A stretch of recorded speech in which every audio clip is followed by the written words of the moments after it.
ओम शांति। आज 8 नवंबर 2021 के साकार मधुर महावाक्य हैं। आज की मधुर मुरली में बाबा हम बच्चों को मीठी मीठी सावधानी भी दे रहे हैं और साथ साथ कुछ गुह्य राज स्पष्ट कर रहे हैं। सावधानी दी है कि आप बाबा के बने हो तो अब कोई भूल नहीं करना। अगर कोई भूले करते हैं तो बाबा का नाम बदनाम करते हैं।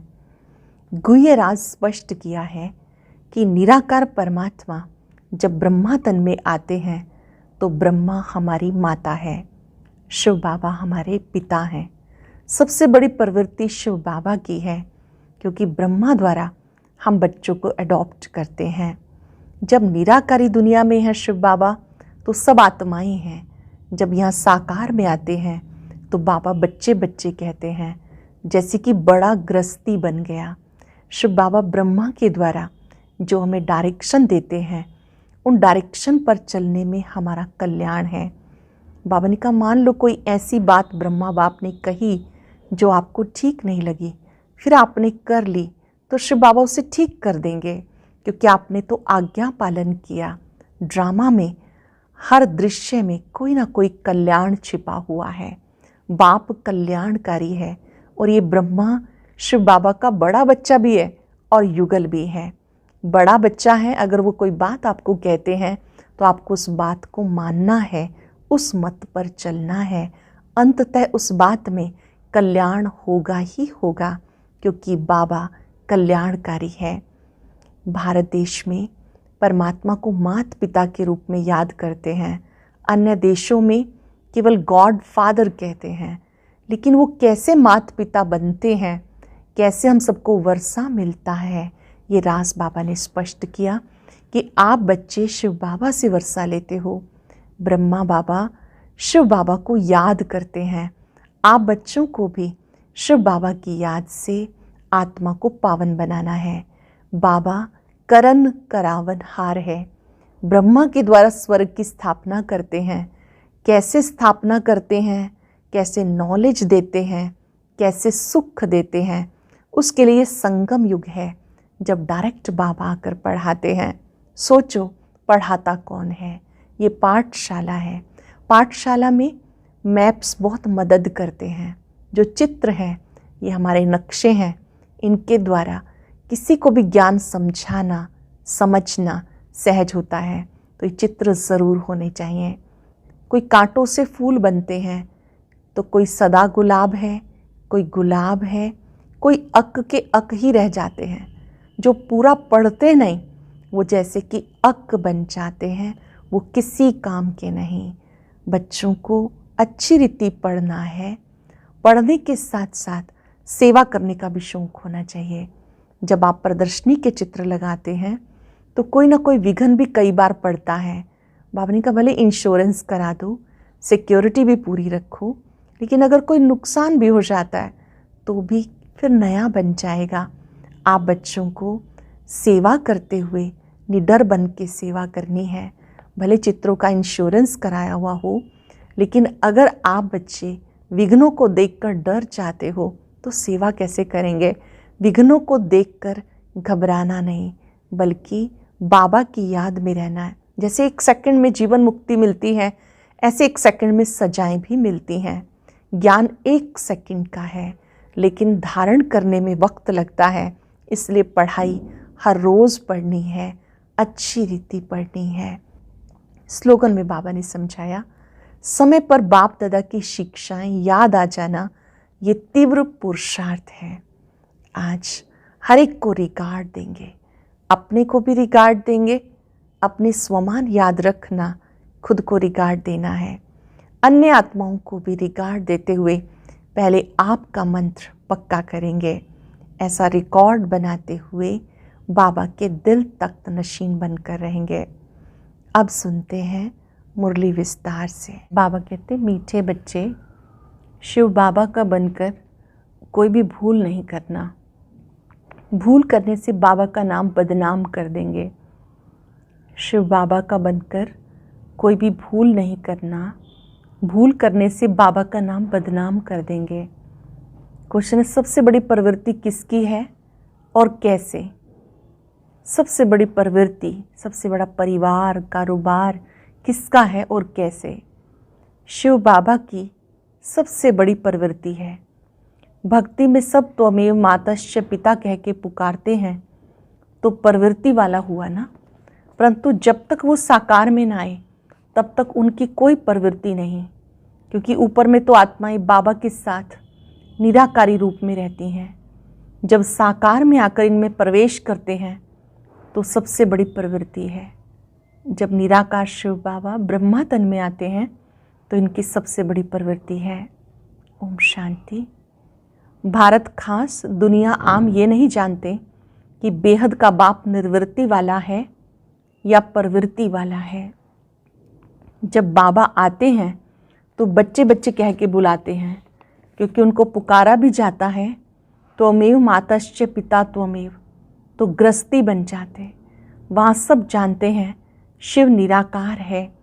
भले शिव का आकार है परंतु बाल बच्चे तो नहीं हैं, अगर हैं भी तो सब आत्माएं बच्चे हैं, सब एक जैसे बच्चे हैं, एक बाप के बच्चे हैं। इसलिए समझते हैं सब आत्मा रूप में भाई भाई हैं। आत्मा भी बिंदी रूप है, परमात्मा का भी बिंदी रूप है। गृहस्थी लोग ही गाते हैं त्वमेव मातश्च पिता। सन्यासी निर्वृत्ति मार्ग वाले कह देते परमात्मा ब्रह्म है, वह त्वमेव मातश्च पिता नहीं कहेंगे, उनका मार्ग अलग है। वह भी भूल से लक्ष्मी नारायण के आगे जाकर महिमा गाते त्वमेव मातश्च पिता त्वमेव, या कहेंगे अच्युतम केशवम। भक्ति मार्ग में स्तुतियाँ अथाह गाते हैं। वास्तव में परमात्मा बाप है, उनसे वर्षा कैसे क्या मिलना है ये तुम बच्चे जानते हो। वह बाप भी है, दादा भी है, बड़ी माँ भी है, प्रजापिता भी है। इस द्वारा कहते हैं बच्चे मैं तुम्हारा बाप भी हूँ, फिर मुझे प्रवृत्ति मार्ग में आना पड़ता। ये मेरी युगल भी है, मेरा बच्चा भी है। निराकार शिव बाबा कहते ब्रह्मा, मैं इनके माध्यम से ज्ञान देता हूँ, तो ये मेरी युगल भी है और मेरा पहला पहला बच्चा भी है। जब इनमें प्रवेश करता हूँ तब प्रवृत्ति वाला बन जाता हूँ। मुझे सुप्रीम बाप, सुप्रीम टीचर, सुप्रीम गुरु भी कहते हैं। गुरु गाइड करते हैं मुक्ति के लिए। वह तो है सब झूठ, यह है सत्य। अंग्रेजी में परमात्मा को ट्रुथ कहते हैं। तो ट्रुथ क्या आकर राज्य, क्या आकर के सत्य बताते हैं, ये किसी को पता नहीं। सत्य बाप आकर कौन सा सत्य बताते हैं, किसी को पता नहीं। हम तुमको भी पता नहीं था, तो जैसे नई बात हो गई। वह ज्ञान का सागर सचखंड स्थापन करने वाला है। ज़रूर कभी सच बता के गया, तभी तो गायन है। सचखंड को हेवन कहते हैं। वहाँ डिटी सार्वेंटी दिखाते। अभी है पुरानी दुनिया, फिर नई दुनिया होने वाली है। पुरानी दुनिया को आग लगनी है। स्थापना के समय विनाश भी गाया जाता। करण करावनहार परमात्मा गाया हुआ है। ब्रह्मा द्वारा स्थापना करते, कैसे कराते हैं वो खुद आकर बताएंगे। मनुष्य कुछ नहीं जानते, कहते परमात्मा करण करावनहार है।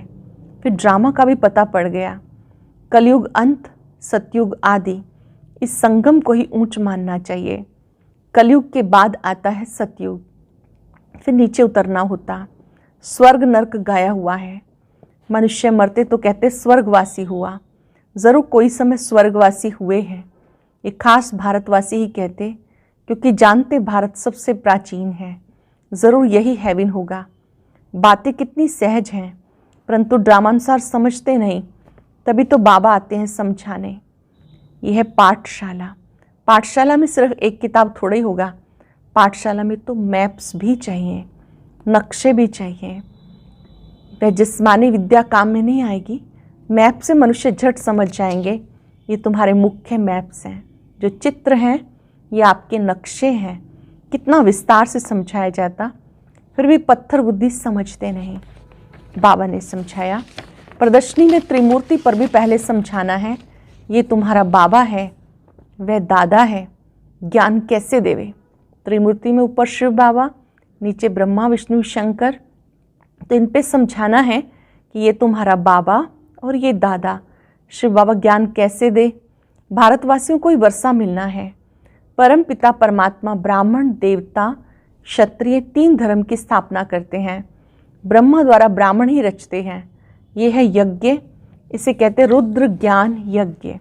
और भक्ति मार्ग के जो यज्ञ हैं वो देरी से शुरू होते, क्योंकि पहले पहले होती है शिव की पूजा, फिर देवताओं की पूजा। उस समय कोई यज्ञ नहीं होता, बाद में यज्ञ करना शुरू करते।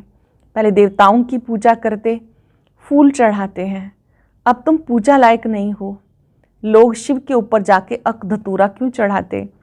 बाबा समझाते, तुम सब कांटे थे, उनसे फिर कोई सदा गुलाब, कोई गुलाब, कोई मोतिया बनते हैं।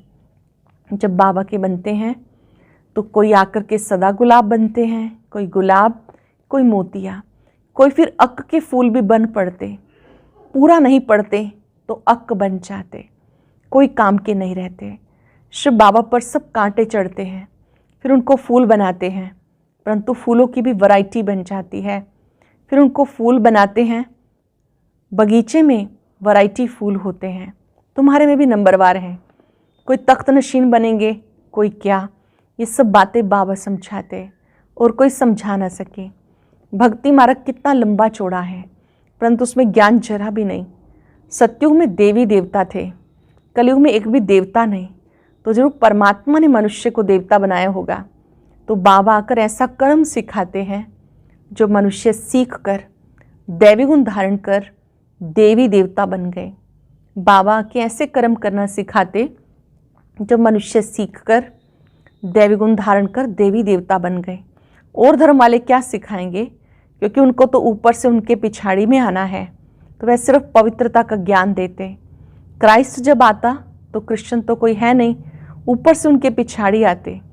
बाबा ने समझाया मुख्य धर्म है 4, जो धर्म स्थापन करते हैं उनका जो शास्त्र है उसे कहा जाता धर्म शास्त्र। तो मुख्य 4 धर्म, बाकी सब छोटे छोटे धर्म जो वृद्धि को पाते रहेंगे। इस्लामी धर्म का शास्त्र अपना, बोधियों का अपना, तो धर्म शास्त्र सिर्फ यही ठहरे। ब्राह्मण धर्म तो अभी का है, वो लोग गाते ब्राह्मण देवताए नमः, तो उन ब्राह्मणों को समझाना है परमात्मा जब ब्रह्मा द्वारा आकर ब्रह्मा मुख वंशावली रचते हैं वही सच्चे ब्राह्मण हैं। तुम तो प्रजापिता ब्रह्मा की औलाद हो ही नहीं, तुम सिर्फ अपने को ब्राह्मण कहलाते हो, परंतु अर्थ नहीं जानते। ब्रह्मा भोजन जब खाते हैं, संस्कृत में श्लोक पढ़ ब्रह्मा भोजन की महिमा गाते हैं, महिमा सारी फालतू करते। पूछना चाहिए तुम ब्राह्मण कैसे ठहरे? पहले तो ब्रह्मा चाहिए जिस द्वारा परमात्मा सृष्टि रचे, तो सच्चे ब्राह्मण हो तुम। ब्राह्मणों को चोटी दिखाते हैं, विराट रूप में फिर ब्राह्मण दिखाते नहीं, तो ब्राह्मण आए कहाँ से? तुम अपने को ब्राह्मण कहलाते हो, तो परमात्मा जब आकर ब्रह्मा द्वारा नई रचना रचे तब ब्राह्मण हो, फिर ब्राह्मण ही देवी देवता बनते हैं। ब्राह्मण होते संगम पर, कलयुग में सब शूद्र हैं, ब्राह्मणों की बहुत महिमा करते। ये सब बातें बाबा समझाते। अल्लफ बे बाकी है डिटेल, भक्ति को भी समझना है। बाबा कह देते तुम कोई भगत हो, बाकी बाबा कभी गुस्सा आदि नहीं करते। बाबा समझाने तो देगा ना, क्योंकि बच्चे अगर भूल करते हैं तो नाम बदनाम किसका होगा? शिव बाबा का। इसलिए बाबा बच्चों के कल्याण अर्थ शिक्षा देते। समझो इनसे कोई भूल हो जाती है तो भी उसको सुधारने के लिए ड्रामा में नूंद है। शिव बाबा ब्रह्मा द्वारा ज्ञान देते हैं, बच्चे अपने लिए राय ब्रह्मा बाबा से कभी लेते हैं। बाबा कहते हैं कि जो कुछ ब्रह्मा बाबा आप बच्चों को राय देते हैं उसमें आपका कल्याण है, उनसे भी फायदा निकलेगा, क्योंकि ये बड़ा बच्चा है ना। शिव बाबा इसलिए बाबा बच्चों को कल्याण अर्थ इनके द्वारा शिक्षा देते। समझो इनसे कोई भूल हो जाती है तो भी उसको सुधारने के लिए ड्रामा में नूंद है, उससे भी फायदा निकलेगा, क्योंकि बड़ा बच्चा है। सारा मदार इस पर है, इनसे कोई नुकसान नहीं होगा। ये कहते ऐसे करो तो कर देना चाहिए, तो नुकसान से भी फायदा निकल आएगा। नुकसान की कोई बात नहीं, हर बात में कल्याण ही कल्याण है। कल्याण भी ड्रामा में था, भूलें तो सबसे होती रहेंगी, परंतु अंत में कल्याण तो कोई भी हालत में होना है, क्योंकि बाबा है कल्याणकारी, सबका कल्याण करना है, सबको सदगति दे देते। अब सबकी क़यामत का समय है, पापों का बोझ सबके सिर पर है, तो सबका हिसाब किताब चुकता होगा। सजाएं मिलने में देरी नहीं लगती। सेकंड में जीवन मुक्ति मिलती तो क्या सेकंड में पापों की सज़ा नहीं भोग सकते? जैसे काशी कलवट में होता, शरीर छूट जाता, परंतु ऐसे नहीं कि शिव बाबा से जाकर मिले, नहीं, सिर्फ पिछला पापों का हिसाब चुकता हो, फिर नए सिर शुरू हो जाता। बीच से कोई वापस जा नहीं सकते। भले ज्ञान सेकंड का है, लेकिन पढ़ाई तो पढ़नी है। ज्ञान 1 सेकंड का है, लेकिन पढ़ाई जब तक जीना है पढ़ते रहना है। श्री कृष्ण तो देहधारी हैं, पुनर्जन्म में आते हैं। बाबा तो अजन्मा है, जिनको पढ़ना नहीं वो ज़रूर विघन डालेंगे। यज्ञ में विघन तो पड़ेंगे, अबलाओं पर अत्याचार होंगे। सब कुछ हो रहा है कल्प पहले माफिक। असुर कैसे हंगामा करते, चित्र फाड़ते, कोई समय आग लगाने में भी देरी नहीं करेंगे। हम क्या करेंगे? अंदर में समझते हैं भावी, बाहर में पुलिस आदि को रिपोर्ट करनी पड़ेगी। अंदर में जानते हैं कल्प पहले जो हुआ था सो होगा, इसमें दुख की कोई बात नहीं। नुकसान हुआ, धोबी के घर से गई छू, फिर दूसरा बन जाएगा। बाबा ने कह दिया, जहाँ प्रदर्शनी आदि करते हो तो 8 दिन के लिए इंश्योरेंस करा दो। कोई अच्छा आदमी होगा तो चार्ज भी नहीं लेगा, ना इंश्योरेंस किया तो भी क्या होगा, फिर नए अच्छे चित्र बन जाएंगे। कदम कदम में पदम है, तुम्हारा कदम कदम सेकंड सेकंड बहुत वैल्यूएबल है। तुम पदमपति बनते हो, 21 जन्मों के लिए बाबा से वर्षा लेते हो, तो कितना अच्छी रीति समझाना चाहिए। वहाँ स्वर्ग में तुम्हारे पास अनगिनत धन होगा, गिनती की बात नहीं। तो कितना बाबा तुम्हें धनवान सुखी बनाते हैं। इनकम कितनी बड़ी है, प्रजा भी कितनी साहूकार बनती। यह सोर्स ऑफ इनकम 21 जन्म के लिए। यह है मनुष्य से देवता बनने की पाठशाला। पढ़ाता कौन है? पढ़ाता कौन है? बाप स्वयं पढ़ाते हैं। ऐसी पढ़ाई में कभी गफलत नहीं करनी चाहिए, लापरवाह नहीं बनना चाहिए, केयरलेस नहीं बनना चाहिए। अच्छा, मीठे मीठे सिक्के लदे बच्चों प्रति माता पिता बाप दादा का याद प्यार, गुड मॉर्निंग। रूहानी बाप की रूहानी बच्चों को नमस्ते। रूहानी बच्चों की रूहानी बाप दादा को नमस्ते, गुड मॉर्निंग। शुक्रिया बाबा, शुक्रिया। धारणा के लिए सार। सदा स्मृति रहे कि इस कल्याणकारी युग में हर बात में कल्याण है। हमारा अकल्याण हो नहीं सकता। हर बात में कल्याण समझ सदा निश्चिंत रहना है। सदा गुलाब बनने के लिए पढ़ाई पे पूरा पूरा ध्यान देना है। पढ़ाई में ज़रा भी गफलत नहीं करनी, अक का फूल नहीं बनना। आज का वरदान बहुत ही स्पेशल वरदान है। सबको रिगार्ड देते हुए, अपना रिकॉर्ड ठीक रखने वाले, सर्व के स्नेही भव। सबको रिगार्ड देते हुए, अपना रिकॉर्ड ठीक रखने वाले, सर्व के स्नेही भव। जितना जो सबको रिगार्ड देता है, उतना अपने रिकॉर्ड को ठीक रख सकता है। दूसरों का रिकॉर्ड रखना अपना रिकॉर्ड बनाना है। जैसे यज्ञ के मददगार बनना ही मदद लेना है, वैसे रिगार्ड देना ही रिगार्ड लेना है। एक बार देना अनेक बार लेने के हकदार बन जाता है। वैसे कहते हैं छोटों को प्यार, बड़ों को रिगार्ड दो, लेकिन जो सबको बड़ा समझ के रिगार्ड देते हैं वो सबके स्नेही बन जाते हैं। जो सभी को बड़ा समझ के रिगार्ड देते हैं वो सबके स्नेही बन जाते। इसके लिए हर बात में पहले आप ये पाठ पक्का करो। हर बात में पहले आप ये पाठ पक्का करना है। रिगार्ड देने का रिकॉर्ड बना के रखना है। स्लोगन है, बाप दादा की मिली हुई शिक्षाएं समय पर याद आना ही तीव्र पुरुषार्थ है। वक्त पर बाबा की शिक्षा याद आ जाना, जैसा समय है उस अनुसार बाबा ने जो शिक्षा दी है वो याद आ जाना तीव्र पुरुषार्थ है। आज हम सब अभ्यास करेंगे, मैं सर्व स्नेही आत्मा हूँ। और अब यह एक बहुत अच्छी वीडियो भी ज़रूर देखें।